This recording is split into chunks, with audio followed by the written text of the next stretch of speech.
We covered in the last 2 days quite a lot of ground, and I'm aware of that. I'm also aware that some of the concepts, some of the distinctions that I introduced might be sometimes a little bit new or seen from a new angle. Bear with me. The next lectures will be using those concepts, and therefore we will become increasingly familiar with some of the territory we have covered. So consider this as a first exploration of a new city, a new place. Some of the things that look unfamiliar, some are a little bit scary, some others are perhaps more entertaining or likable. What we're going to do in the following lectures will be to cover, hopefully today as well, some of the ground again more carefully, more precisely, and of course by repeating and covering again some of the topics. We're going to do that in a moment. For example, with the concept of level of abstraction, it's always useful to understand from a didactic learning perspective the same topic from different angles. We cover that again, and we become increasingly acquainted with that topic, to the point, and that is one of the goals of these lectures, that at the end of the course, you will be able to handle these tools, handle these distinctions, appreciate or develop your own personal conceptual distinctions, so that this course will have had the effect, if I'm successful at all, of providing each participant with a bag of tools that can be used to do whatever you want to do next when it comes to digital ethics and the philosophy of information. Now, I see that there's plenty of people online, so I'll stop chit-chatting and I'll start sharing the slides. Not like yesterday when I started talking and of course the slides were not up. So you should be seeing now the what tools slide. I just need an okay from Claudio. I think that's okay. That's okay. Yeah, perfect. So as I promised, we are going to cover again some of the topics I have already introduced you. Remember, this is still the slightly methodological, overarching conceptual analysis, conceptual tools part of the course. I told you that one of the things that we need to have is this fundamental. In fact, actually, if I were to choose one single thing that I hope people will remember out of this course, is this particular concept, that of level of abstraction. It comes from, I already told you in the past, from formal methods in computer science. Formal methods in computer science were developed a long time ago, especially in Oxford, I have to say, but not only in Oxford. There are other groups, one of which accidentally, totally accidentally, a strong group is at Yale, where mathematical logic is used to prove that a piece of software actually delivers all and only the results you want that piece of software to deliver. Now, that should not sound as magic, of course, because software is, at the end of the day, a logical construct. But of course, these days, that would be, shall we say, virtually impossible with AI and neural networks, etc., as we shall see at the right time in the right lecture. But whenever software is written as in lines of codes, you should be able to demonstrate, and I'm using this as a technical term, prove that whatever follows from those lines is exactly and only complete and consistent set of results that you want that software to deliver. Why formal methods are so crucial? Because sometimes the kind of software that we are developing is mission critical, meaning that, for example, it runs security or safety systems of a nuclear plant, of an airplane. You cannot afford to have a moment of this software is crashing, please reboot kind of Windows style. You need to prove that the security of their software is 100%. Exactly like prove Pythagoras theorem. Once proved, that's what it is, and it cannot be anything else. It won't crash, it will deliver everything and only what you need. That branch, called formal methods, therefore, is, as it were, if you like, halfway between computer science and mathematical logic. Now, in that context, how you analyze a particular system, remember, I will show you again that map at some point, is fundamental. What do we want to see, quote unquote, of that particular system so that our model of that system gives us exactly what we want? Now, the example in front of you may seem to be a little bit confusing. What I have used cars got to do with level abstraction. We start with this example. I will give you some more examples, and then we get a little bit more technical, but not much, because there will be even more about level abstractions in the next lecture when we will be discussing the ontology of our models, the ultimate nature, if you remember. Now, imagine you go to this particular shop, that was a long time ago. You want to buy a second-hand car, and you ask the price of their car. The person selling the car tells you 10,000.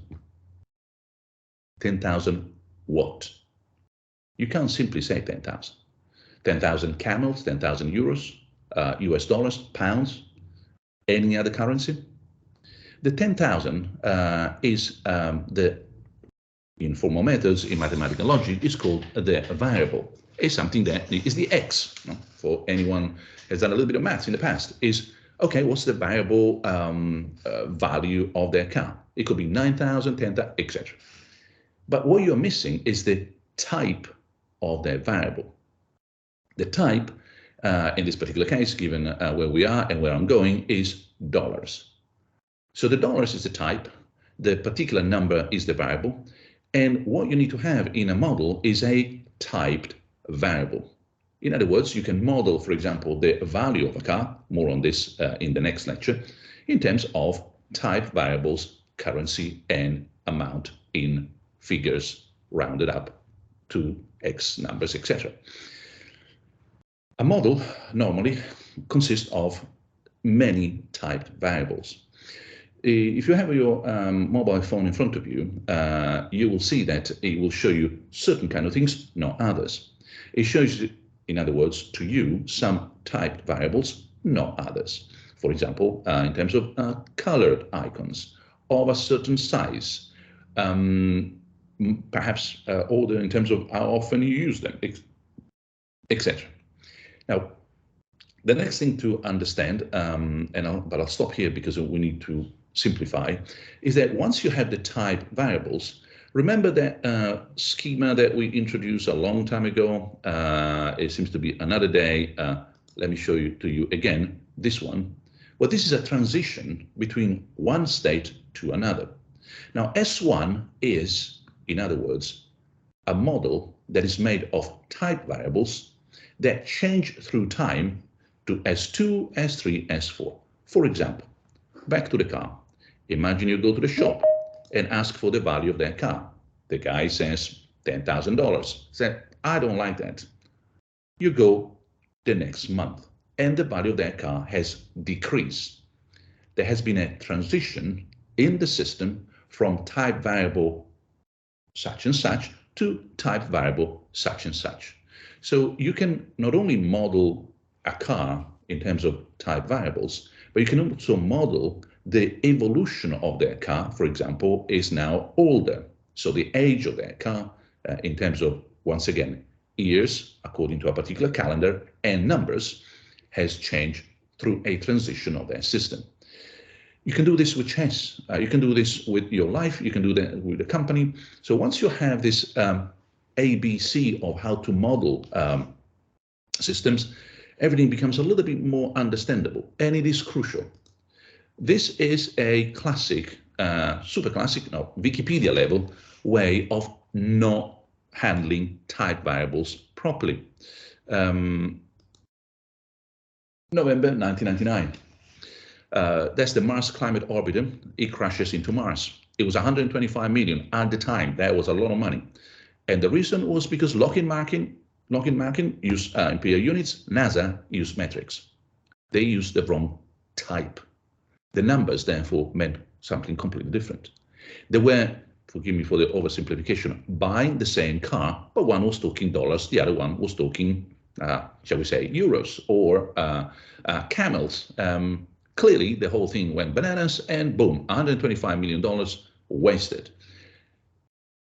Remember, imperial units, metrics, these are the type that tell you what the number mean. If you say, it's 2 inches or 2 centimeters, clearly that makes a huge difference. Now, of course, type variables, as you can understand, can also be translated into each other, but you need to have an interface. More type variables that tell you that the one on the left and the one on the right are identical in such and such context. Let me give you another example so that we start becoming a little bit acquainted, because the thing that I would like everybody to do here after today and possibly the next lecture is to start thinking in this way. Fundamentally, this is what I'm telling you, so be careful. There is no way of talking about the world without talking about the level of abstraction at which you have access to the world. It could be your shopping list. It could be the evaluation of Apple yesterday. Whatever you're talking, anything will be accessed at implicitly, explicitly, formally, informally, one particular level of abstraction. More on this as we move to the ontology of the next lectures, but here is another example. So this is a super classic. This is the map of London of the Underground, 1908. It looks unfamiliar. It's weird. We're not used to seeing the map of any underground like this. The reason being that this map of underground is an engineering map of the underground. It tries to represent, for example, the actual shape of the lines of the railways, the actual distance between stations.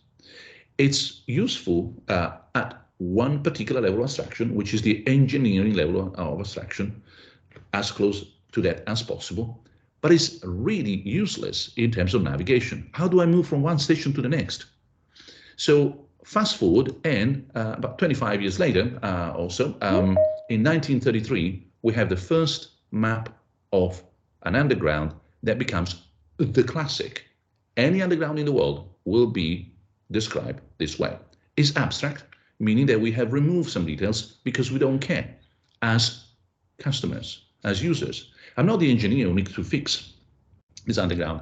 I'm the traveler who needs to move from Marble Arch to West Kensington, and I need to know how to get from here to there. So which stations, for example, intersect with other stations. It's concise, it's complete, it's unambiguous, it's easily maintainable, comprehensible, cost-effective. All this means that my modeling of the system now has 2 different models. Let's call it the engineer model and the traveler model. Question, we will come back to this, I'm sure, in the future. How do we cope with 2 different models of the same system? Question number 1. What's the real model of the system? The ultimate, the absolute model of the system?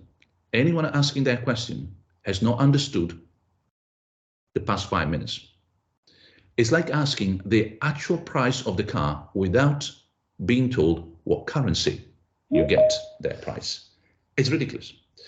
So the point here, much more reasonably, is for what reason are we developing this model as opposed to another? Remember when I told you in the past, and let me show you once again that particular slide, the modeling in question, and we're here,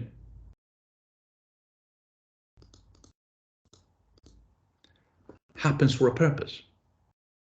My particular level of abstraction will be, for example, a traveler model level of abstraction, because the purpose is to move from A to B. The system is the underground. I get a particular model, that map, which identifies one kind of structure and it's abstract, and it's been redesigned. For example, all the curves, and they're all transforming into 90 degrees or 45 degrees, you name it. 30 degrees is your choice, but something that is easily handleable. And therefore, once I'm back to the map of the underground over here, what you get is this, and it's that currency that I'm using because I need to buy that particular product, meaning my easy traveling from A to B. If I were more interested in understanding the actual distances, for example, between stations, or how that particular railway or underground line moves from one place to another, the other map is useless. This is the one I want to have.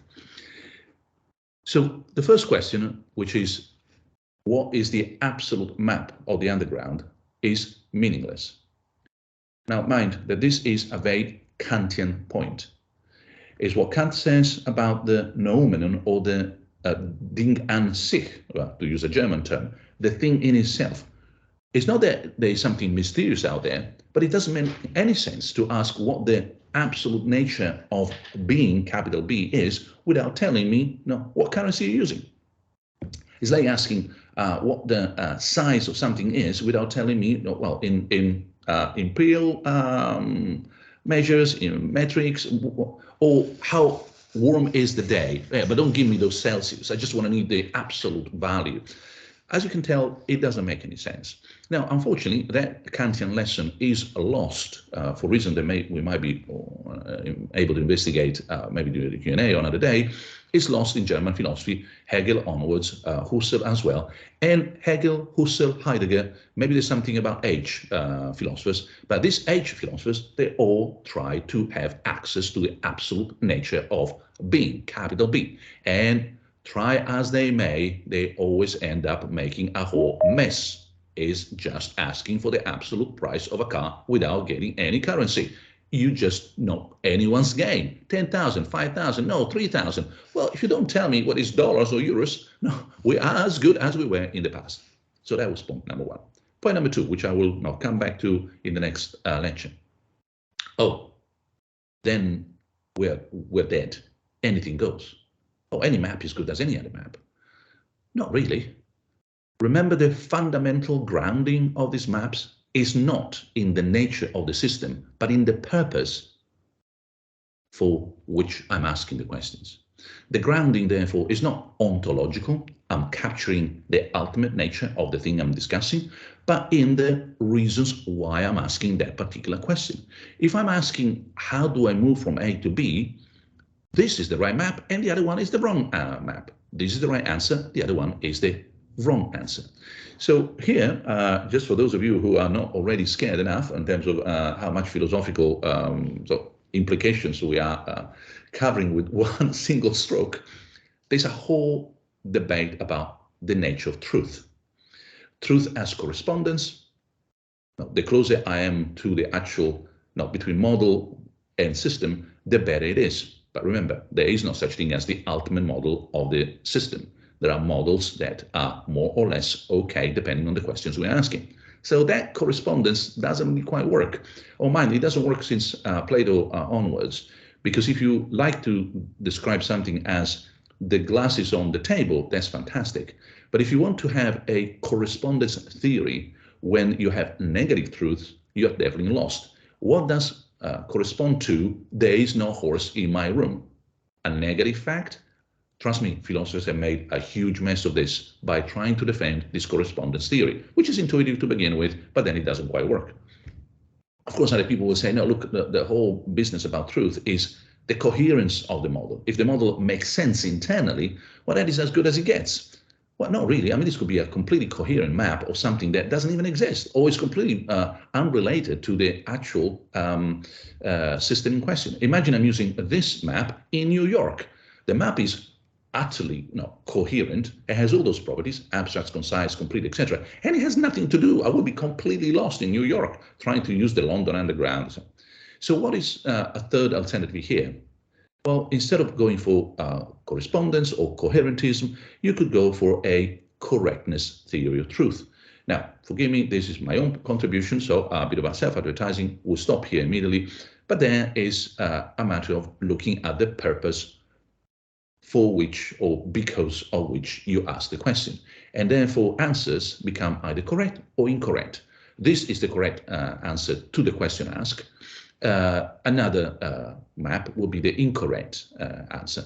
Now, as you may imagine, there's huge amount of work to be done here. It will be a whole set of lectures for another day, not today, but just to give you the taste of the implications of some of the assumptions that I'm conveying here as if nothing, and I'm just worried that I might give you the impression that by saying this and that, oh, nothing really changes.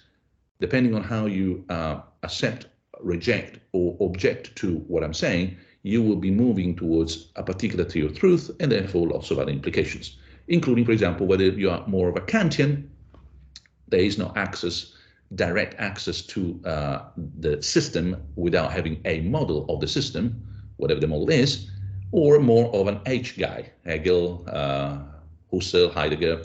No, we can find a way. Remember, this reminds me a little bit of myself when I was a kid. You must have played the same game. In my house, of course, when you open the door of a fridge, the light went on.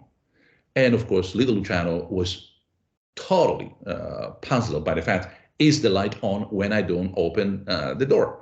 And you can't check until you discover, little Luciano, that actually there's a little button that you can press and all the magic goes away. Oh, I see, the door pushes this button and the lights goes off. And when I open, the lights goes on. But if you forgive little Luciano for discovering that, and we go back to the analogy, the H philosophers try to see whether the light is on or off without opening the door. It doesn't make any sense. So back to us. This is for the computer scientists and the data scientists in the group. Abstraction means information hiding. In programming, it's the process of making inaccessible details of an object or function that usually done in order to reduce complexity. You don't want to see certain things because they are not relevant.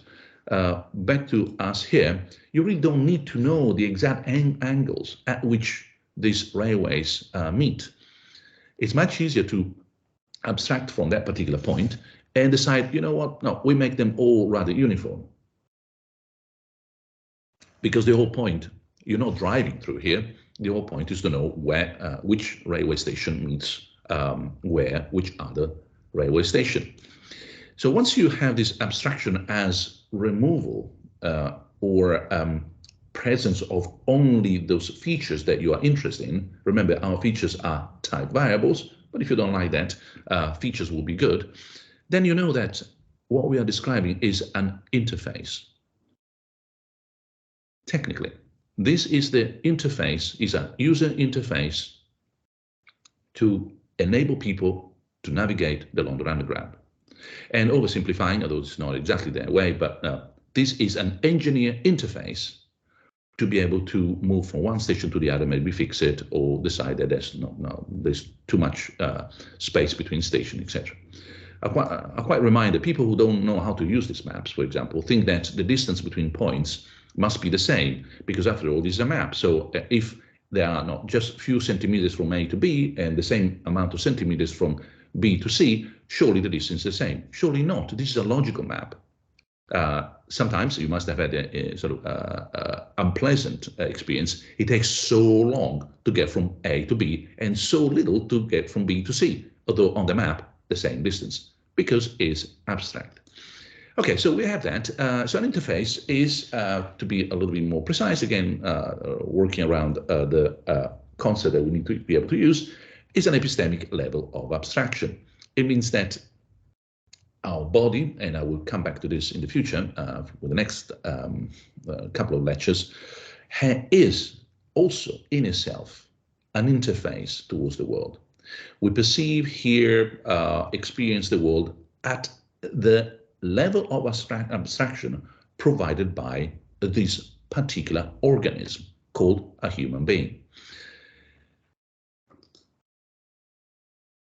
There's plenty of applications. I just want to touch this for a moment for the philosophers and for the computer scientists, a bit of for everything. If you read the Critique of Pure Reason, Kant goes on and on and on with his 4 antinomies to show that if you do not have this clear sense that you don't have access to the system, you always ask questions about the system through a model, then you run into antinomies, contradictions or inconsistencies, to put things less precisely, that are maddening. Is the world, a classic, continuous or discrete? For the physicist in the room, we know that if you throw a beam of light through a particular filter, you get either waves or points, a continuum or a discrete outcome. So is light continuous or like a wave or discrete? Is it, in other words, analog or digital? What's happening here? What's the mistake? I've asked an absolute question. I didn't ask at what level of abstraction I'm asking that question for what purpose. Set up the level, ask the right question, and then you get the right, correct answer. Ask the absolute question, and there is no way of getting out. Let me give you one more example before we move on. Turing test is another way of understanding level abstraction. Turing, in his famous, you see on the right article, he, the one computing, forgive me, computing machinery and intelligence, is trying to understand whether computers can think. People don't read that article anymore, and they use that as if it were a real question. Turing, later in the article, says that question is meaningless. And it says, look, no, because we don't know what a machine means and what think means. There are so many senses in which we can understand both machine and think that the question is basically something that you can't really nail down. So what I'm going to do is a test. The test, as you know, and I've summarized it, and we'll come back to this when we'll discuss the ethics of AI. You put 2 entities, 2 sources of information in another place, you ask questions, and by asking questions, you need to guess whether one or the other, which one is a human being and which one is a computer. If you cannot discriminate between the 2, well, the computer has passed the Turing test, what we call it now, is as good as in terms of answering.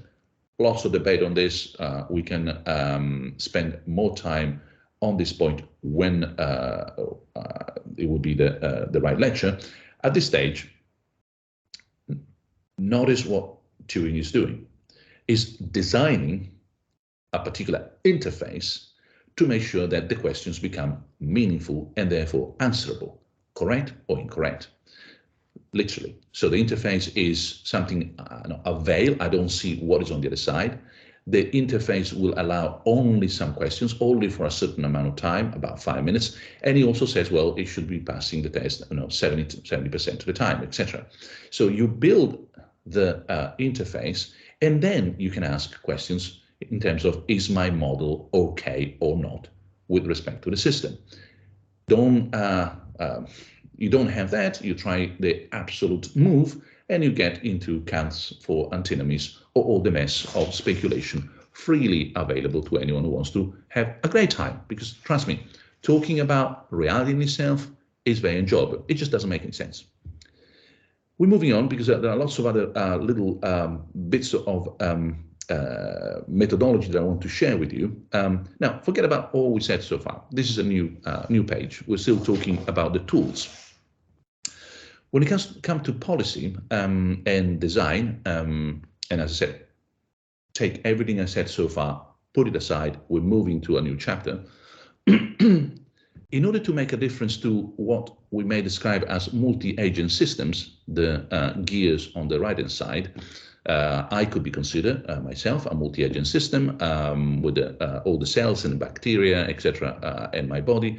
But imagine a family, a society, a political party, a company, any organization, many agents put together, they make a multi-agent system, oversimplifying, but we're close to the truth. How do we transform these agents, if you prefer, or multi-agent systems, And how do we make them do the right thing? We are in the map that I introduced you in the last lecture. We are here. Remember, these are the agents.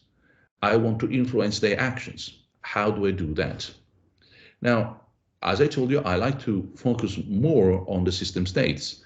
We should also very much sort of focus on actions, but normally policy addresses agents.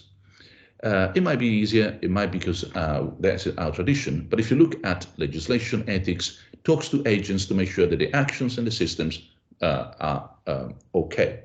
Now, in order to shape the actions of these agents, point number one in that previous slides, the policy tools we have in our hands are basically these four.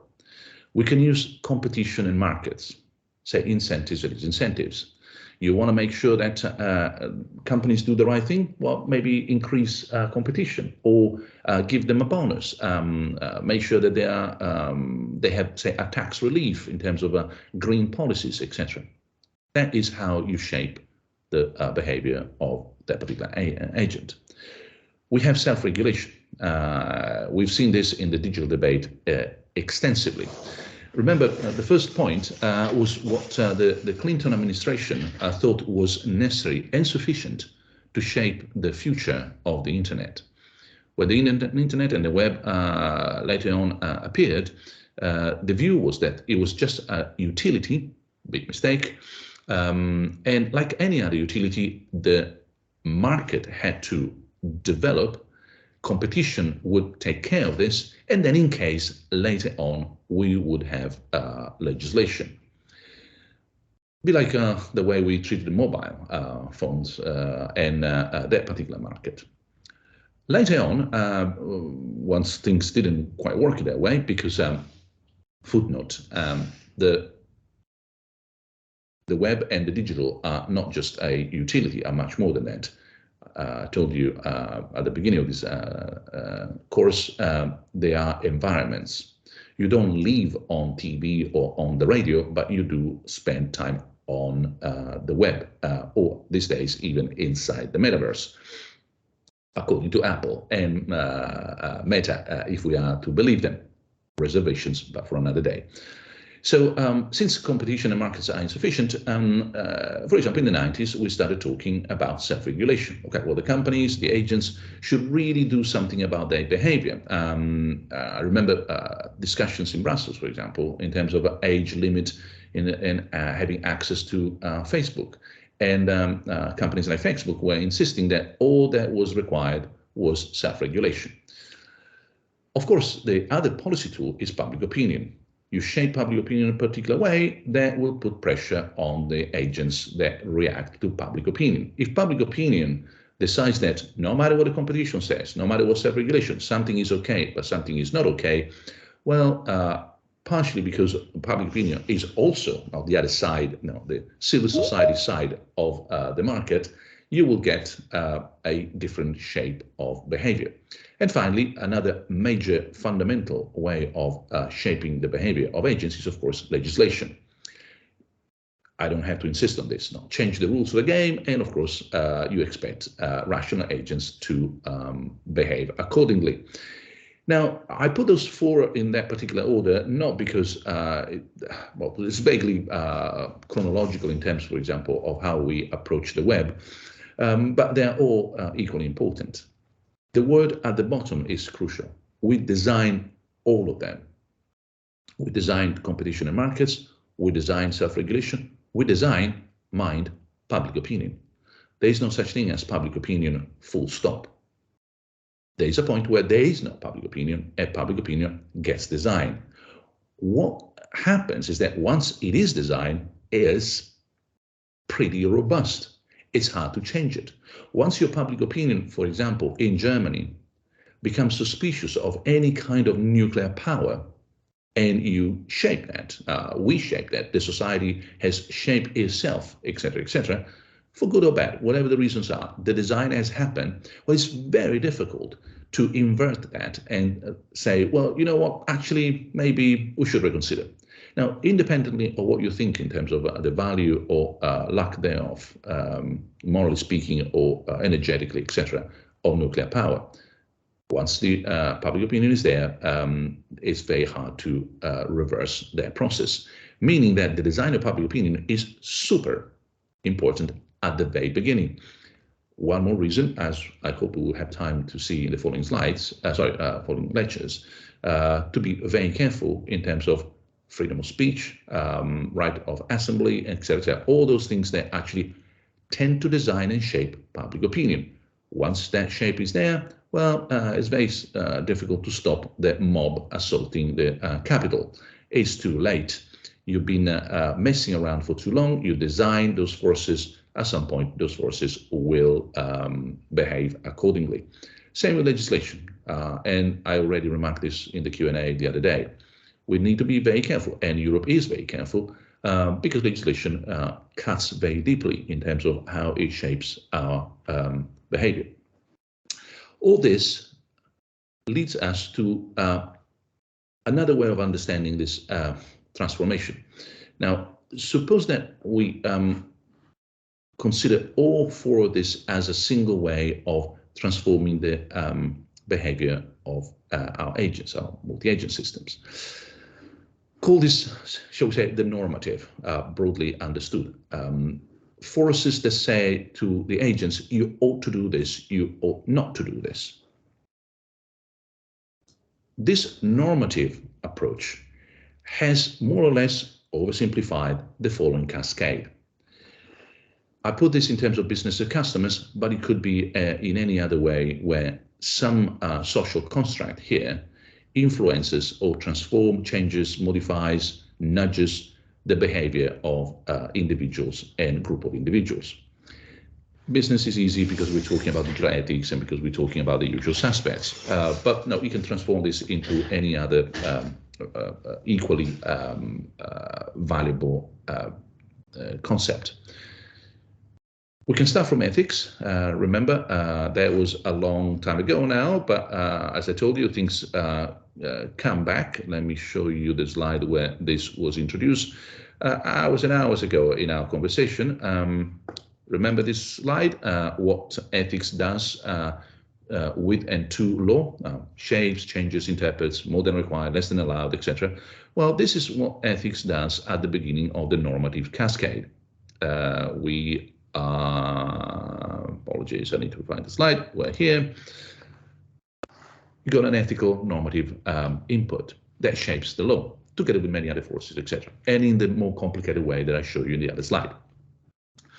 The law tells business what is okay and is not okay. And of course, business shapes the behavior, what is doable, not doable, okay, not okay, of customers.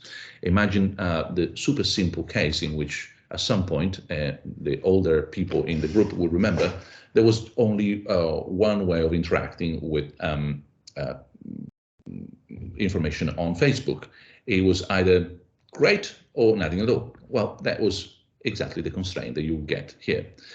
The recent changes to YouTube, where, if I recall correctly, these days you can only say how much you like it, are also ways of shaping the behavior of customers. There's more to be said about this, and hopefully we'll cover this in the following lectures. But at the moment, again, introducing something we'll come back to, this cascade has a feedback loop, because customers are also the ones who have an ethical input in the whole process. So this normative cascade turns into a feedback loop once you realize that customers are not simply passive users of whatever business provides according to the law in view of a particular ethical framework. They're also the ones who shape the ethics. Right ethics, right law, right business, happy customers. Customers don't provide the right ethics, wrong law, wrong kind of shape provided by business, unhappy customers. This is something we need to remember so that we don't have the impression that there are good people and bad people and it's just a war against war, etc. There's a constant feedback loop in all this that will come back in the following lectures. Now, all this, and I'm introducing something again for the future, is in order to shape agents. let me show you the slide again. Remember, all these policy tools are there, markets, competition, self-regulation, public opinion, legislation, to make a difference to the behavior of these agents. Remember, we're talking about only one of the three pressure points you can have. You can put pressure on the agents, you can put pressure on the actions, and you can put pressure in terms of state of the system. We're concentrating on the agents because that's the classic way of doing it. That's how legislation works. That's normal ethics, grandma ethics works. You should do this, you shouldn't do that, etc. But remember, we also have the other two, and we should also concentrate on the other two. Not for now, because that's not the classic way of doing it, unfortunately. So back to us, what kind of agents, sorry, here, forgive me. What kind of agents are we talking about that get shaped by these forces in terms of design and policy tools? Having in mind that those agents throughout have a feedback loop, this feedback loop and the shaping of those agents needs to take into account the fact that the agents have changed. The most important agent in the past in terms of having the highest impact on everybody's life was the state. So history, remember that distinction, prehistory, before writing, during writing, and now the total reliance on the manipulation of content, recording content, disseminating content, manipulating content as we progress through prehistory, history, and hyperhistory. In hyperhistory, things have changed. History is the age of the state. If you like, even a particular kind of history, modern history.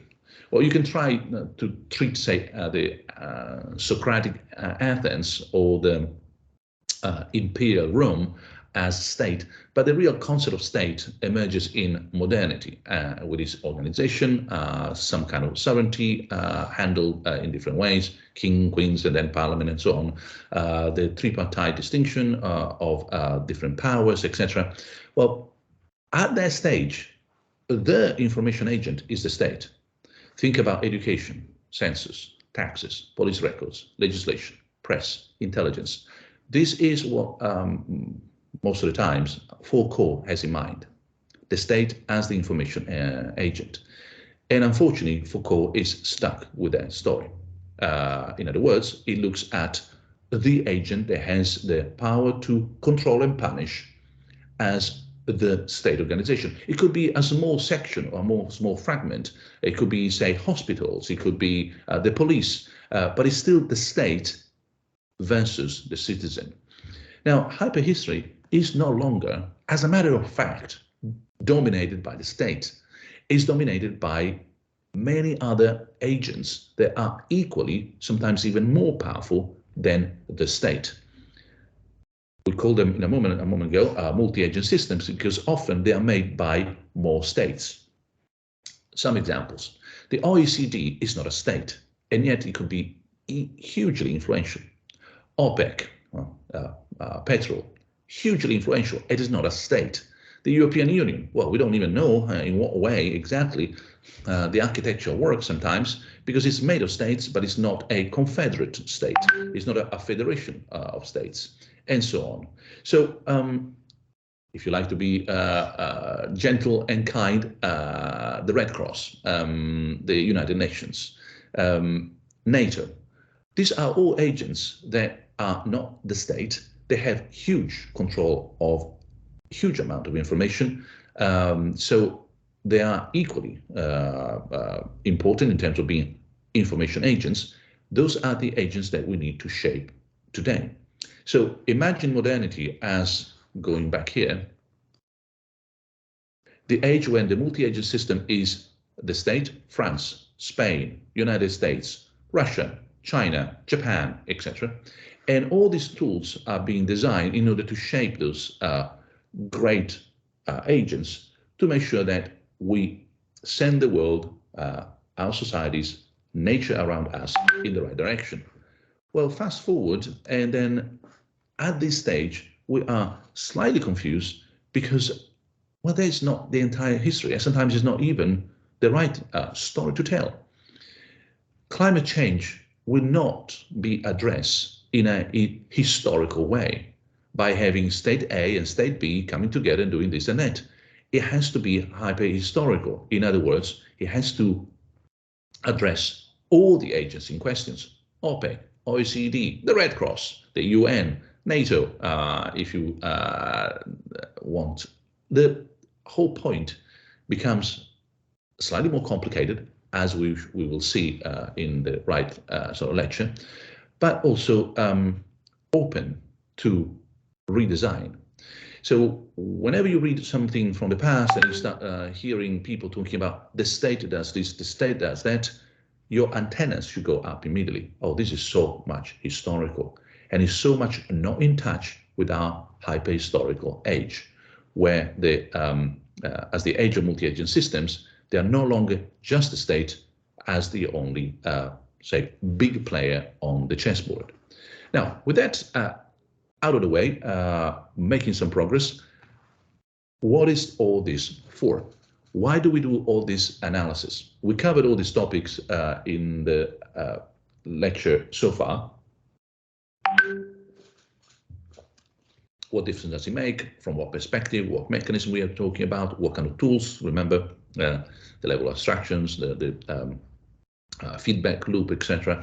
The idea that there are multi-agent systems today that make a difference in the world, and unless we design them properly, there is no way of saving ourselves on this planet, for example. What is this done for? When we do ethical analysis, especially in the digital context, what are the goals? So ethical analysis normally is understood as something that is there to solve problems. Well, piece of cake, right? No, of course. You do want to understand what's going on, for example, with a particular company, say Cambridge Analytica, Facebook. It's a mess. Understand, solve, goodbye. Problem solving. And it is absolutely true. And there is no but. There's an end. There's much more than ethical analysis does for us. Solving is one, perhaps the main and often the more obvious sort of deliverable of ethical analysis. But in terms of what for, ethical analysis is also crucial in order to collaborate. Some time ago, we did a project with our research group in Oxford, where through which a company that wanted to work better with other companies in Europe, a company that was not European, wanted to have an ethical analysis of the principles that they would present to other companies to make sure that they would be on the same page. Now, if you think that there is a lot of goodwill and how ethical this company is, etc., of course it is, and of course there is a lot of human goodness in all this, by all means. But there's also a lot of business value. Consider that if two major companies meet to develop a particular project, it normally takes anything between 8 and 12 months to go from meeting to contract. So as I like to say, from contact to contract, it takes months. Months of knowing each other, understanding each other, being on the same page. Are we aligned on the same values? Are we aligned on the same risks? Is this what we really want to have? Who's going to be responsible for what? Who's going to deliver what? What happens if the delivery doesn't happen, etc.? Finally, contact to contract, shall we say 12 months. That is hugely expensive. So if you cut that to 6 months, that could actually mean millions of dollars saved. It might mean that actually you get on the market much more quickly, competition, etc. So collaborating is exactly what you need. Or different case. In this case, it was with a project with the British government. Different units within the government not being able to talk to each other because they don't even understand what they are sharing when they say, for example, are we talking, an example that we discussed the other day, are we talking about liability, accountability, or responsibility? You may think that this is just hair splitting, but actually, depending on the department and who is in charge, etc., there might be penalties, legal consequences. Is it someone really liable for that particular sort of decision, etc., or is it just a matter of responsibility that we can say, oh, look, the ethical board says, you shouldn't have done it, etc. So that was a project where we developed an ethical analysis in order to facilitate collaboration between different agents. Then there's awareness. that again is another project. In this case, I can tell you because there's no NDA to breach. It was done with EY, former Ernst & Young. Just to give you again a concrete example, the company was interested in developing internal awareness of its working force in terms of the kind of risks, the kind of opportunities, the sort of values that need to be taken into account in developing their own services. It wasn't so much about collaborating. There was no problem to solve, but there was a huge level of awareness to raise.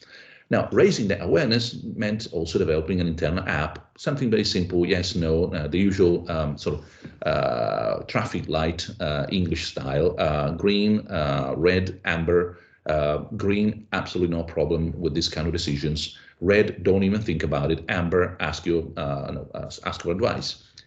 That was an internal awareness building process that was done possible by ethical analysis.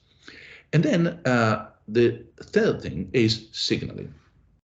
Sometimes companies do ethical analysis not because they need any awareness internally. There is plenty. Collaboration is going fine. There is no problem to solve, but they want to signal to the market that they are doing the right thing. The whole immense waste of time and noise that we had 5-ish years ago or so in terms of ethical principles for AI was mostly, by far, an exercise in signaling.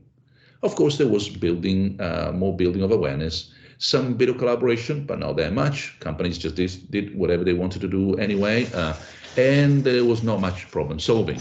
But there was huge interest in signaling to the market, to customers, shareholder,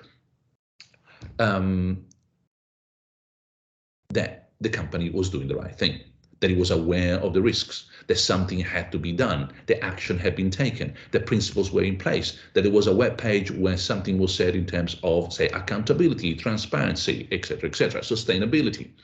Now, I don't want to belittle the signaling because it's crucial. They're also part of why you do an ethical analysis. Now, normally, in general, it would be great to, whenever you, for example, go into a company and decide to have a job as the ethicist on board, to keep all four in mind.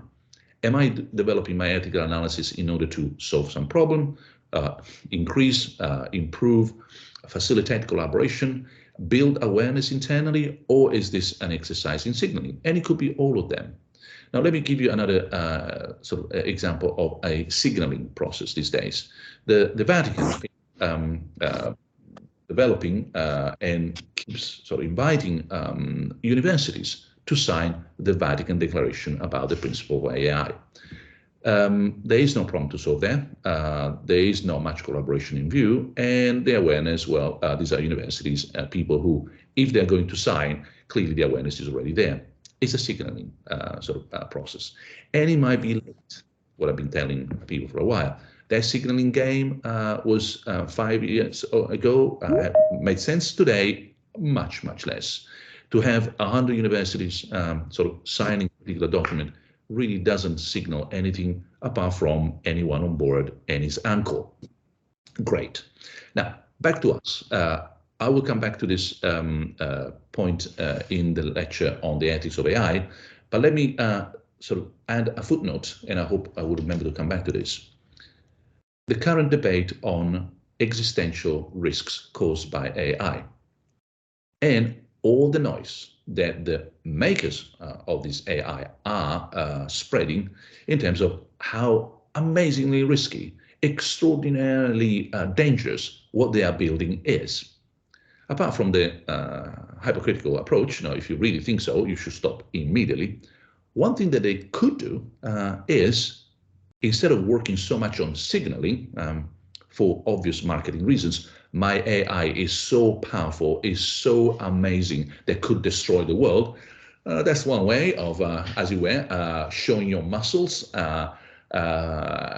But they could work much more on solving. For example, adopting the principles that are around. There are hundreds of lists. Mind, not hundreds of principles, hundreds of lists of principles that a company like OpenAI could subscribe, including the OECD's principles, which are pretty much standard, etc. So instead of making so much noise for marketing and advertising reasons, signaling, instead of insisting that we need to be aware of all these risks. Now, if you're really serious, and of course you're not, but assume for a moment that you are, then solving would be like a good step forward. Solving would be, for example, what, and I have to say something nice sometimes about these companies, what Microsoft did some time ago in terms of GDPR. We were discussing years and years ago, the GDPR compliance, was Microsoft serious about the GDPR, etc. Well, one move that they made was to put their servers in Germany, meaning that they decided to adopt the most stringent interpretation of the GDPR, the German way of reading the GDPR, which is way more stringent than in other countries. Now, OpenAI could do exactly the same, could move. After all, we're talking about the existence of humanity on this planet. Certainly it's worth a bit of a sacrifice business-wise, a few $millions spent to move the company from the US to Germany, for example, and say, look, from now on, we will abide by the AI Act. The existence of humanity is so important that we are ready to sacrifice a bit of profits, 10%, 20% of our profits, in order to save life on this planet. Of course, this is a joke. Of course, nothing is going to happen. OpenAI is just signaling, is not building awareness, is not collaborating, is not solving. Once you know what's going on here, then things become, as you can tell, much clearer. We're almost there. What risks? Spoke a lot about this, but I'm not talking about the risks of an ethical kind. What risks do we have? Remember, this is a methodological approach. What risk do we run when we do all this digital ethics work? We've seen what for. There are at least those 4 reasons to do them, and they are complementary, and they could all live together. In fact, they could be mutually reinforcing. But when doing that kind of ethical analysis, what's the sort of risk around the corner? I already mentioned this in the past, ethics shopping. This was disappointing in the past. Again, there's an NDA there, so I cannot tell you exactly the company. But imagine one of the usual top companies knocks the door and says, Luciano, we need to develop some principles for the ethics of AI. Reply from the professor, say, look, you don't have to invent anything. Just go and pick up one of the set of principles already established. For example, we did that with a high-level group in Brussels. You can adopt those. If you don't like them, if you think they're too Eurocentric, or you don't want to give the impression that they're too Eurocentric, there's a photocopy adopted by the OECD. Just adopt that. Let me add this footnote so that this is all on record. I'm going to be so much in trouble. I need to be careful. Again, British government were discussing what kind of ethical principles for AI a long time ago, pre-COVID. We need to adopt, the committee meets, and of course we cannot, because Brexit, we cannot adopt the European principles, not at all. We need to have our own. I insist, I said, look, no, it's not a matter of politics, but no, there is a wall. We cannot absolutely show the British public that after all the baba boom of Brexit, we just go with Europe when it comes to AI and ethical principles. So what do you do? Well, the solution was quite simple. I suggested to adopt the OECD's principles, which, as I told you a moment ago, is a photocopy of the European ones. That was perfectly fine. Politics saved, principles saved, bingo. It didn't happen with the company in question, because the reply from the company was, we need to have our own. And to my reply, like, why? Well, because, and it never became quite clear. The answer is ethics shopping. Ethics shopping works like this. You are, say, an agent of any kind, multi-agent system. You could be the UK, you could be the Red Cross, the UN, or a big company, or a small company. You could be a startup. You decide to provide yourself with some ethical principles to show, signaling, remember, that you are serious, you are committed, you do the right thing. But honestly, you really don't want to change your behavior. So you go around and there are, as I told you, hundreds of lists of these principles, and you can pick and choose and match whatever principles retrofit what you're already doing. So the ethics shopping does absolutely nothing in terms of changing the behavior of the agent. The agent chooses exactly the sort of principles that retro justify what the company, what the agent, the multi-agent system is already doing anyway. Clearly, no, a major risk when you do ethical analysis. Of course, that's exactly the way it went with this big company. They shot for their own principles, and they put it on a web to show that they were committed. Then, of course, there's the equivalent of greenwashing or whitewashing. It's just a pretense. You are doing ethical analysis as part not of your legal, social governance activity, but in terms of your PR, public relations. You don't really mean what you're doing, you actually don't put the money there, or if you put the money there, it's for other reasons. We've seen this in greenwashing and sustainability all over the place. I don't need to stress you how high the risk is in terms of digital ethics.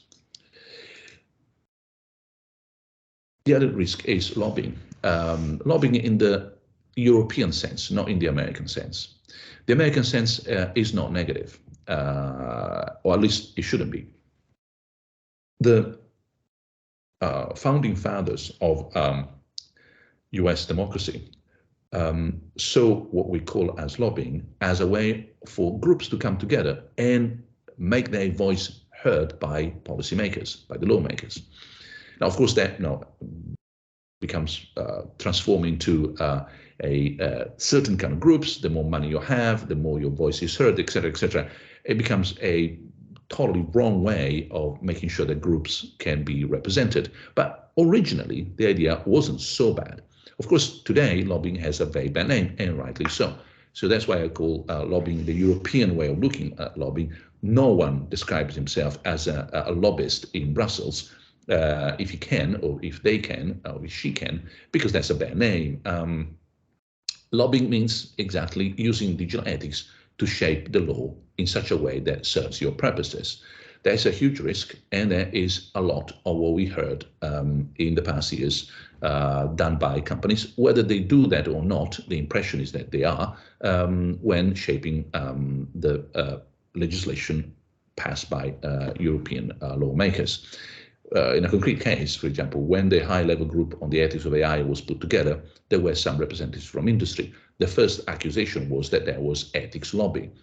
I didn't think so, and I know, at least so far as a member, I could see what was going on. That did not happen. However, the risk was there. Having said that, sometimes you need to run that risk. Something I said at the beginning of these lectures. The solution is not the contrast and the fight, is the collaboration between all the stakeholders here, including industry. Of course, you need to be aware of all these risks and make sure you stay away from the shopping, the blue washing, and the lobbying. Now, these ones, some time ago, one of my super bright students, Josh Cal, says, "Oh, these are very distractive risks. They distract away, they move away from what digital ethics should be doing." Other risks are actually, and I put them here, are destructive. Ethics dumping is pretty much what ethics shirking is, similar but not exactly the same. Dumping means that if you know that you cannot do something in a particular region, well, you do it elsewhere.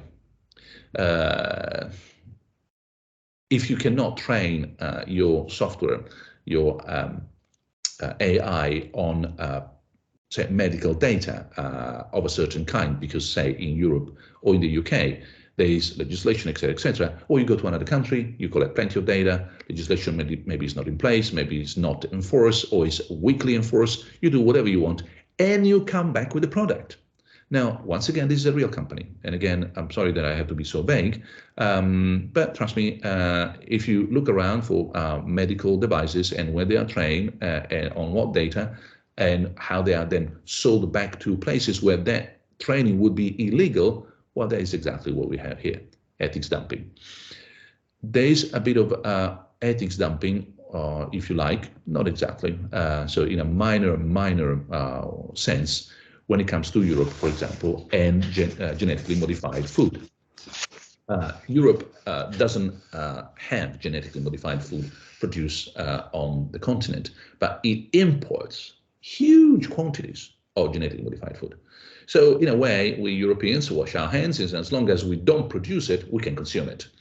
A bit hypocritical if you are minded in terms of doing the right thing. If you really are minded that so the genetically modified food is a bad thing, you should not import it either. Now, since it's another discussion and a long discussion, I'm not entirely sure that it's a bad thing. I would be inclined to do something else, lowering or changing the legislation in Europe. But either way, consistency should be applied. Ethics shirking is when you apply different standards to different contexts depending on where your company is operating. This is actually, unfortunately, well known, what happened to Facebook and Myanmar. The intervention in terms of content moderation that some companies, for example, Facebook, in the past have exercised, it really varies a lot from place to place and how much pressure people feel there in terms of market forces, social pressure, etc. That's another big risk. And those two, the dumping and the shirking, they're actually destructive of the ethics in digital ethics. They're not just destructive. Now, almost there. We're coming to the end of this lecture, and we've done everything. So what? So at the end of this process, what happens? We've got a different study makes, the perspective from which we approach this, the mechanism we want to use, the tools, some answer to what all this is for, what risk we're running.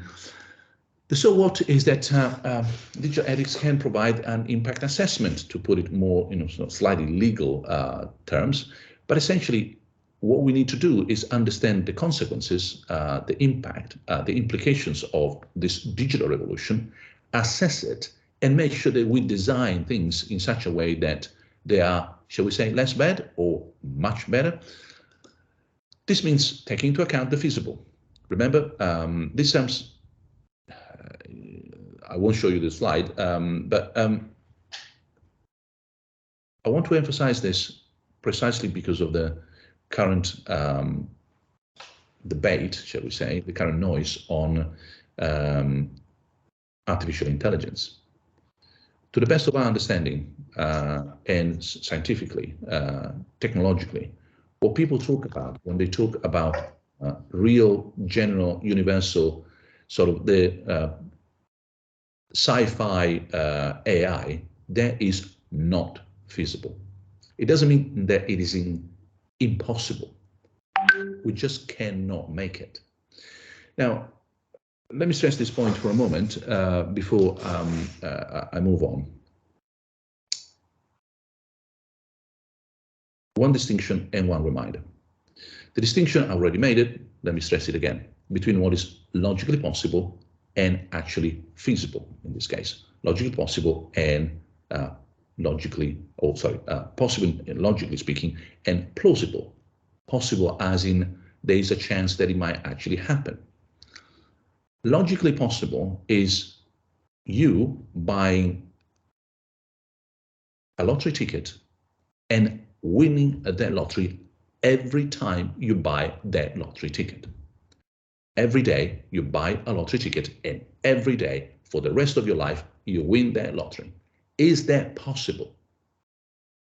Yeah, but so unlikely. So almost really impossible that what kind of possibility are you talking about? A logical possibility, meaning it is not a contradiction to say that whenever Luciano buys a lottery ticket, he has a chance to win that lottery. Don't bank on it. Have zero plans based on it. Don't even changing the lottery ticket into a death penalty. Don't even fear for a moment that that is going to happen. So imagine that I tell you, look, you will be forced to buy a lottery ticket every day for all year. And if you win every day for that year, you will be killed. How worried would you be? It's a fair lottery ticket, zero. You should not be worried. If you are, you don't understand what logically possible means. You have no idea what probability means. You have no idea what statistics means. Now, let me reinforce that. Let me tell you that if for the next 10 years, you are forced to buy a lottery ticket, and for the next 10 years, you will, if you win every day for the next 10 years, you will be killed. How worried would you be? I really, really hope zero. And any moron, as I heard recently, Elon Musk say, the possibility is not zero, we should be worried, has not understood what probability means, what statistics means, what winning the lottery for the next 10 years every day means you will be executed at the end of it. We should not worry at all. Zero. Not just a little bit, not just in case. So feasible here means really feasible in any possible sense of feasible, but not logically feasible. Not in that sense, not logically possible. So once we take care of science fiction and we put it on our side, oh, sorry, I said this was a reminder. Sometimes you hear people saying, look, nature has done it, we will be able to do it. As if. There are things that nature has done, of course, developing, for example, biological brains, that we have no idea, apart from having a generic sort of overall sense of evolution and pour in millions of years. We might not have millions of years. We may not even know how, by chance, everything happened, what forces were at stake. So in terms of nature has done it, we should be able to do it as well, kind of reasoning. That is a very poor way of reasoning. It might give some faith in terms of, look, we know that nature has managed to create organisms that can fly. We should be able to do it.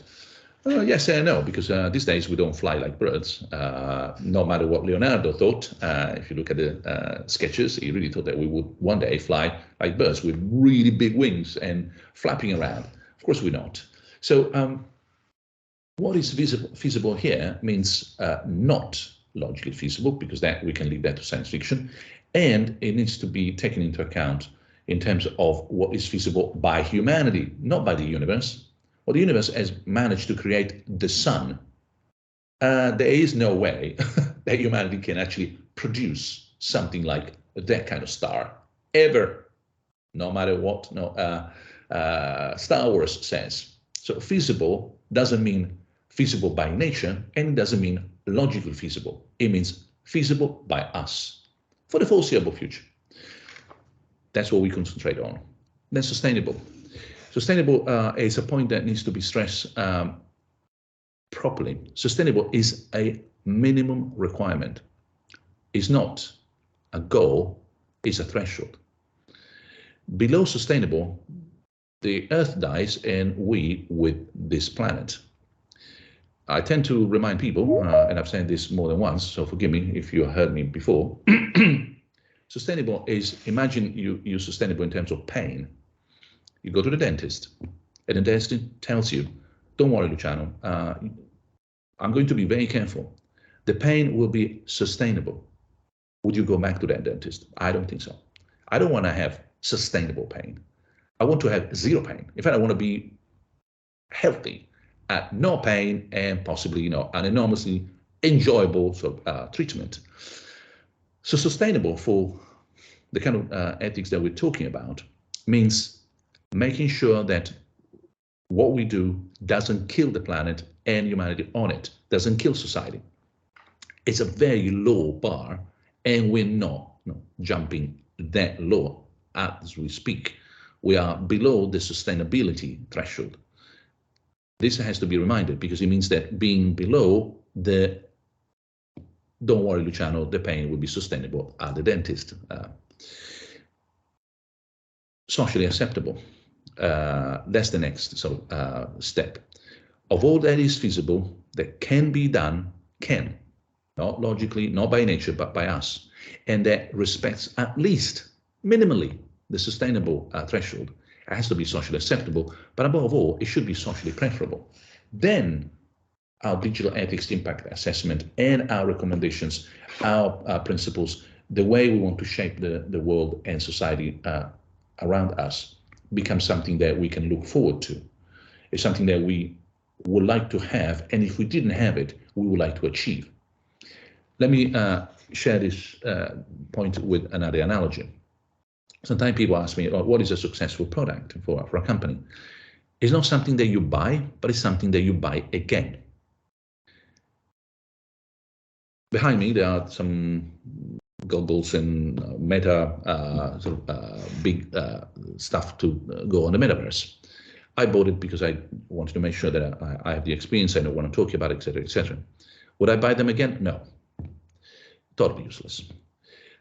Some time ago, received a present. I won't say exactly what, but imagine something to an electric, a battery-operated gadget to peel potatoes. It breaks down. Would I buy it again? I don't think so. I don't need it. It's useless. But if my today I'm in the shop in the afternoon, I desperately need to have that phone working. If my computer, if my car, if my watch, this particular watch that I'm particularly attached to, breaks down, well, I'm going to buy exactly a watch immediately. So I buy it again. That is the analogy with the preferable. It's not just acceptable, I can put up with, but a society that is happy with the solutions that has found, it will implement them again if these solutions are not working anymore. It buys, quote unquote, their ethics again if their ethics stop working. Now, that is where we should be when we do our job properly. Of course, we need to look at the future, and these are the last two slides. We need to understand how to look at the blue side, how to shape the future, how we can debate about the future, and how we sort of build projects for projecting the future when it comes to shaping society, whatever, the multi-agent systems in question, the world around us. That is called foresight analysis, and the last bit of tools that we need to have in our bag. We can use data analytics strategically to elaborate the ethical impact and the assessment of technologies, goods, services, and practices. This is something I've been trying to sell to companies for some time. They have showed interest, but not enough to put money where their mouth is. It's been a long time since I spoke to one of the big operators, and not say years ago, and the suggestion was the following. You want to do some foresight analysis? Well, you have the data and computational power, and now the AI inside the company to model, to simulate. Remember what we discussed the other day for one of the Q&A? To simulate the future that we want to build. For example, with Claudio, we did publish recently an analysis of how to understand and model risk when it comes to AI and the AI Act. Could we, say the two of us, or even Bologna, or even Bologna, Oxford, and Yale, all together, build a simulation of their modeling of those risks when it comes to the implementation of the AI Act? Not really. We don't have the data, the computational power, the money, the human resources to do that.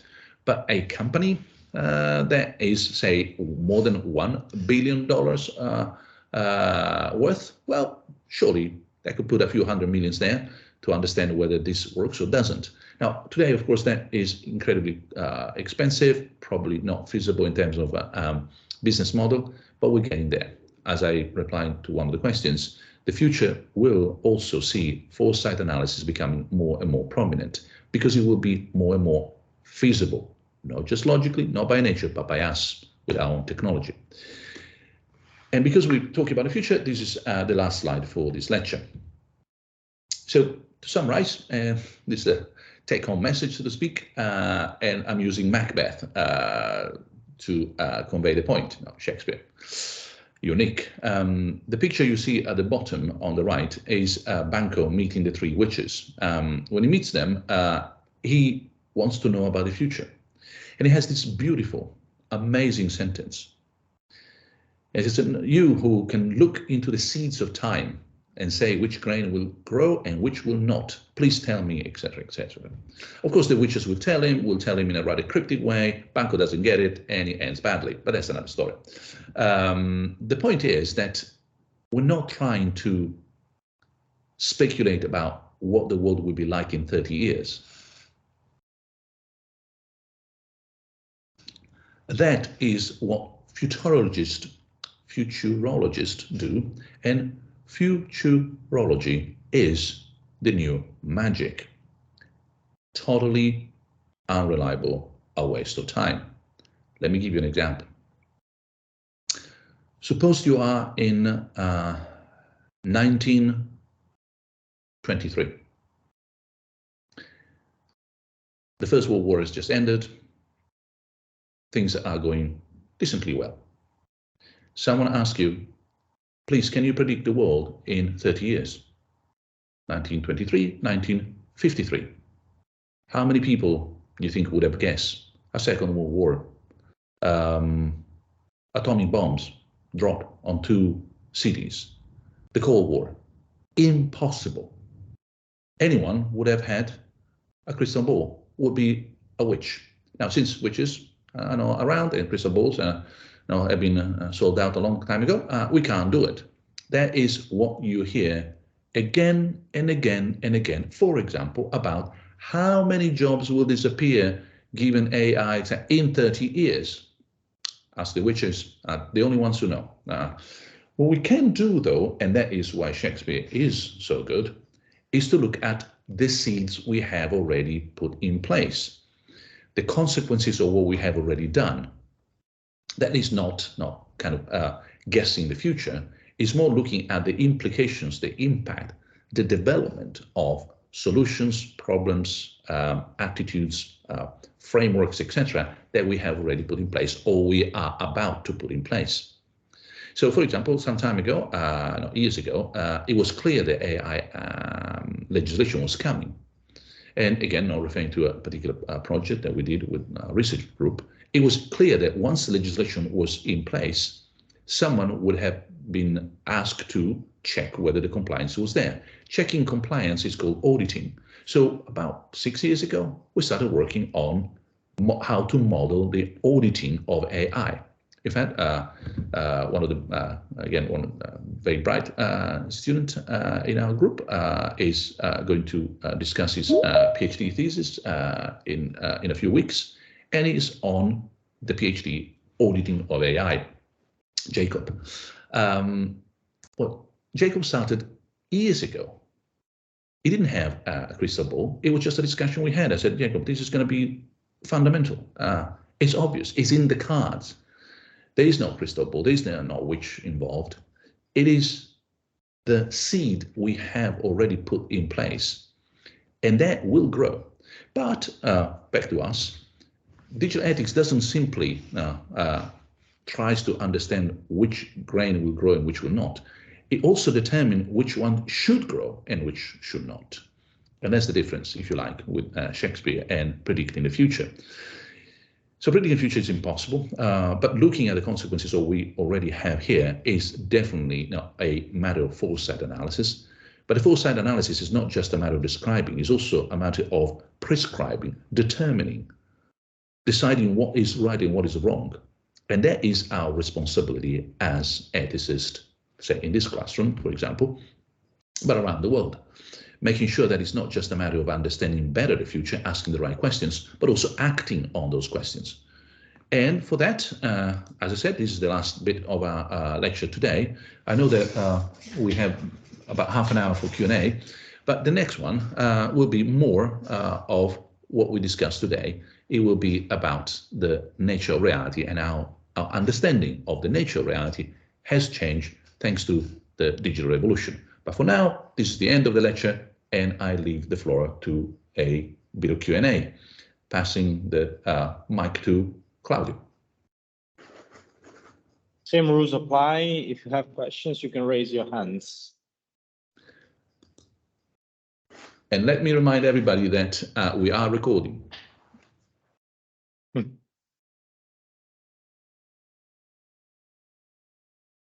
Also, if yesterday someone of you had the opportunity to ask a question, you can ask today, of course.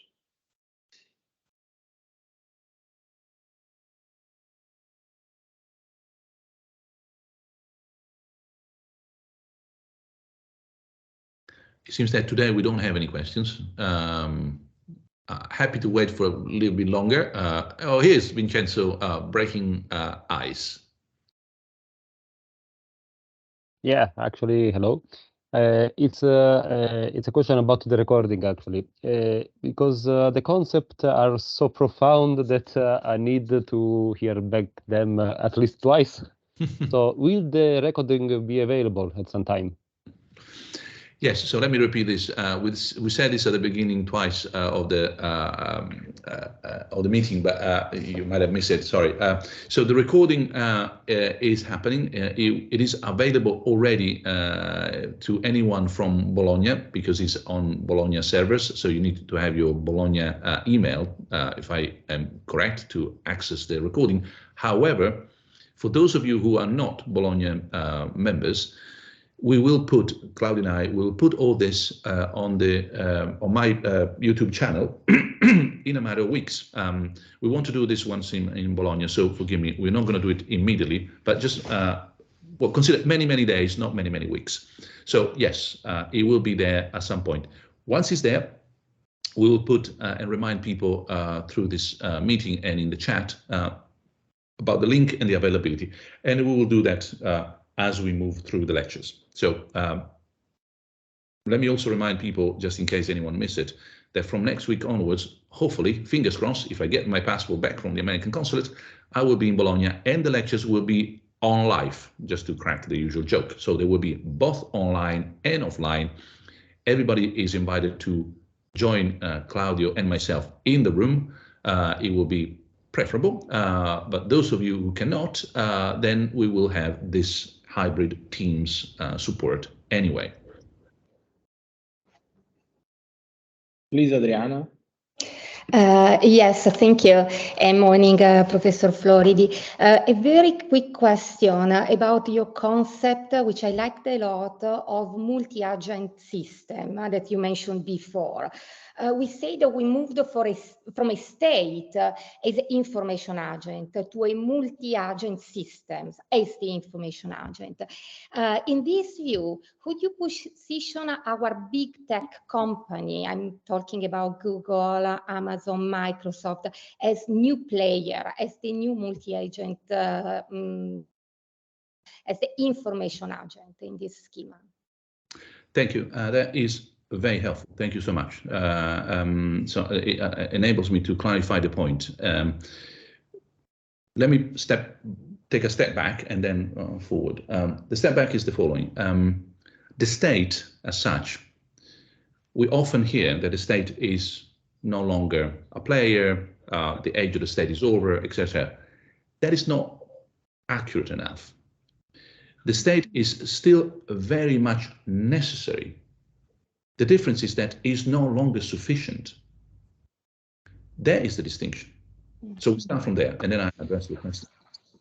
Let me stress this point because it's fundamental. No citizen, not me, not you, not Clive, nobody can make a difference or interact with the rest of the world without going through our citizenship and therefore our participation in a much wider community, which at some point as a polity becomes a state. So the state is, for another day, is an interface between me and the rest of the world. And in that is absolutely necessary. I cannot simply bypass, say, my being British or Italian, or at some point, totally confusing, an American citizen. That will be my unique, preferential interface as a citizen between me and the rest of the whole world. Okay, so absolutely necessary, but totally, completely insufficient to make a difference. And that's where your question is so important.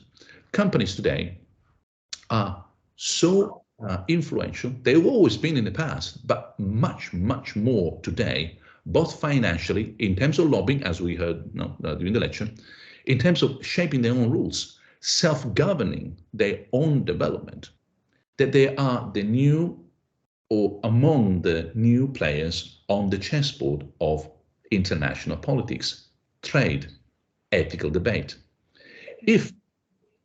Consider, if all the top companies in the world, say the 500 S&P, were to decide tomorrow to cut 10% of their profits and make a difference to the environment significantly, really, we would have a Normandy landing in front of our eyes. It would be nothing compared to putting a man on the moon. it would be historically transformative. Why? Because those 500 S&P manage gazillions of billions of dollars to a level that no state in and of itself, not in the United States, could possibly manage. They could seriously influence, for example, international trade.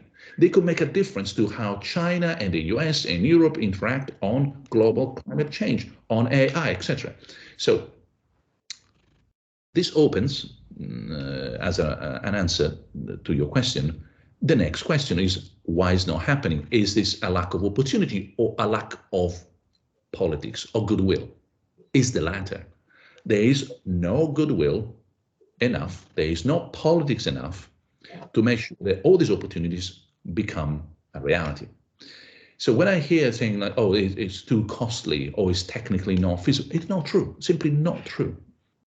What it is true is that there is no will behind the opportunity. So we can be, and again, forgive me if you heard me saying this before, we must be optimistic about the opportunities, because that is the reasonable approach to how much we could do. But we also have to be deadly frustrated about how little we are grabbing those opportunities. The amount of things that we could do and we're not doing in terms of improving society, improving the environment, saving our life and the life of this planet at the same time, or simply making the best, using AI at its best to help society to be a little bit less unfair, to overcome the digital divide, to help those 800 million people, remember, that this morning as well didn't have access, like yesterday and the day before, to clean water, etc. This is staggering. I mean, it's the most disastrous, horrible mistake that we're making on this planet as humanity. Not you, not me, but as a species. So the answer to your question is yes, the multi-agent systems are including all over the place, including these big companies, including great organizations like OPEC, just to mention one that you get on Reuters every day these days, because the price of petrol is going up and down depending on how OPEC wakes up in the morning. The last point to add here is why multi-agent system? Why not just calling them, multinational or big corporate? Or well, because if anyone has had any experience at all with these companies, you know by experience that they are not a single agent. They are so big. It's like the state, that bits of it don't know what other bits are doing. Let me give you an example, which is not NDA in this case. When we were dealing with the right to be forgotten, and Google put together the advisory board, there was a member, et cetera, transparency and so on. Anyway, one day I got an email, an invitation. I say, oh, could you please come to California to Google headquarters to tell us about the right to be forgotten? I said, look, surely you can teach me a lesson or two. I mean, you are the guys involved. I'm just the advisor. Say, no, we have no idea what's going on in Europe. That is Google Europe. We know the CEO and our top lawyers are in Europe at this stage, but we would really like to hear from you, since you are going to be in California, Berkeley, etc. Why don't you stop by and you tell us more about what's going on in terms of the right to be forgotten? That's Google, but it was Google US, and they had no idea. So I went there. I said, look, this is what's happening to your company for the past year. That was eye-opening, and it's true all over the place, trust me. So when I hear people saying, oh, the big companies, this is ridiculous. Like saying, well, this is what Europeans do. Well, we are hundreds of millions. That is a generic way of talking that doesn't really make too much sense. Now, I'm not saying that therefore Google is a saint. No, not at all. No, of course not. No, far from me. But I like to remind everybody that Google is a federation of companies. And within that federation, corners have no idea of what other corners are doing. Trust me, until they read it on the news and say, oh, that's what my company is doing. Oh, I see. So this view, it would be easier, therefore, to compare, say, a company like Google to the federal state of the United States. Is it really true that the little city in Oklahoma knows what's going on in Washington? Of course not. So let's not get confused. So that's why calling them multi-agent systems is useful, because we need to remember that there are a lot of agents put together pushing and pulling in the same direction. So there is strategy, there's global overarching behavior, but it's made by a lot of pulling and pushing. Normally, and forgive me, last point on this, it is your fault for such a rich question. When you speak to a company, you will be talking to a particular unit, normally the legal unit, the PR unit, the policy unit. And by default, it's almost every time you hear them say, thank you, Luciano, that's okay. So now we need to talk to the other unit, whatever. It could be the engineering, the decisional, the marketing, but we need to convince them that this is okay. So, okay, fine. So we wait. And sometimes they're not. And the project goes nowhere because other units in the same company are not aligned. So that part of the awareness building internally, etc., is to make sure that all the discussion that we're having about these points percolates throughout. It's not just one single unit, 3 good guys at Google doing the right thing when the rest of the company doesn't care or is going in a completely different direction. But thank you, crucial. Thank you, thank you. Hey, Khalid or Adil? Yes, so yes, Rafael raised his hand before I did, so. As you wish, Rafael. Okay, no. Okay, thank you. Thank you, Professor. My question is a little bit on the thinking about multi-agent systems. As far as like, could we say that is about a digital ethics of multi-agent systems? Because we need to take into account also states, companies, people, and the way they relate through the level of abstraction that would be like the centerpiece of, could we say, because we interact in so many ways, so different levels. So that's maybe the way, the direction the digital ethics may develop on building ways of people and entities to collaborate in a general sense. But it's a kind of a develop of the previous question. That's why I stopped raising your hand and now I asking again. Thank you. You're right. That's a good way of putting it. As often in history, some phenomena are not without precedent. It's a bit of a mistake to think sometimes like, oh, this we've never seen before, say, multi-agent systems, like big companies made of so many units, the state made of so many departments, etc. Well, it has been developing. As soon as society gets sufficiently complex, it starts becoming articulated into components. Jokingly, one could say that the Roman Empire at some point was a multi-agent system. I mean, the consul somewhere could do, or the governor in a province, etc. It was virtually, the guy who controlled the region and had to report to the central government. But the independence between all these items was staggering, of course. I mean, remember that no communication. You would take days of horse riding, etc., to go from one place to another.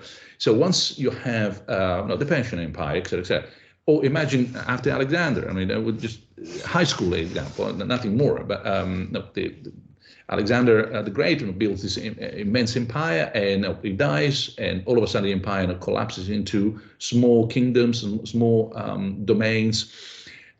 Because the ability to keep together that multi-agent system wasn't there. You needed either an amazing leader like Alexander the Great, or digital communication like we have today, where you could put everybody on the same page at the same time, no matter where they were, thousands of kilometers of distance. But these seeds are already there. So when today I prefer, and as you said, we should be talking about a digital ethics of multi-agent systems, is to acknowledge the fact that these multi-agent systems have become the norm, the ordinary agent you're dealing with, as opposed to thinking that, as you hear in all debates, that there are only 3 agents: the individual, the customer, the company, as if we were an entity of some kind, and the state. Now, these 3 are all multi-agent systems. There are many more, and none of them is actually a single unit. Not even me. I mean, I could be slightly, differently minded one day to the next. So it's a bit of a naive approach to think that if we want to shape agents, and remember, we want to shape actions and take into consideration the state of the system as well. But if it is agents we're talking about, well, we need to be clear about the nature of those agents. I endorse completely what you said during your comment and question. We should be talking about an ethics of multi-agent systems as opposed to an ethics of just agents. Now, this leads, if I may take the opportunity to link this to one of the future lectures, leads to the question, what do we mean by an agent? And it's not just a philosophical question, because one way of understanding AI is precisely in terms of agency, not of intelligence. If in a world of multi-agent systems, you start having also engineered artifacts that can operate as agents, meaning one, they make a difference interacting with the world, to the world, and two, they can get feedback from the interaction and change their interactions accordingly, then we don't have just the individual, the state, groups, multi-agent system of all kinds that are one way or another human-made or have humans behind. You also have hybrid systems, and this is as old as any bureaucracy in the world, where technology and humanity mix together to build a multi-agent system. But you also have purely technological agency, AI. Now, expanding our view of what counts as a multi-agent system means having an ethics of multi-agent systems, adopting your terminology, completely correct, that covers the whole thing from Luciano all the way to ChatGPT, passing through UK, OPEC, Google, OpenAI, my family, and so on. The difficulty here is that we need to rethink what agency means. Because until recently, agency meant one way or another human agency, whether individual or group or made by human agents. So a company, until recently, we would say that as agency because there are humans involved within the company. Now you get a piece of AI and there is no human involved, and the AI, say ChatGPT, etc., whatever we want to consider as the new generation of AI, interacts with the world, makes a difference to the world, and changes, improves, learns, quote unquote, from its interactions to modify its behavior. That form of agency, that's exactly what we were discussing during the ethics of AI lecture, but not in terms of intelligence, in terms of what kind of force are we talking about when this force makes a difference on the big chessboard of agency as such. So another multi-agent system is emerging and is entirely synthetic, entirely technological, human-made. That generates a lot of problems, as we know, but we need to see these problems from the agency perspective, not from new intelligence arriving one way or another. Other forms of agency in the past that we have considered are, of course, the biological forces of animals that are able to change their interactions with the world because they learn. But we exclude, and that's why we don't call agents volcanoes, rivers, earthquakes, because an earthquake doesn't learn from its shaking and its disruptive forces. A river doesn't learn how to get from where it starts to the sea. The learning is the part that makes the difference between agency and a force of nature. Now, if you have that threshold, then AI counts as agency, and then back to your point, the ethics of multi-agent system is also an ethics that includes artificial agents as such. So that's why it gets both interesting and complicated. Thank you.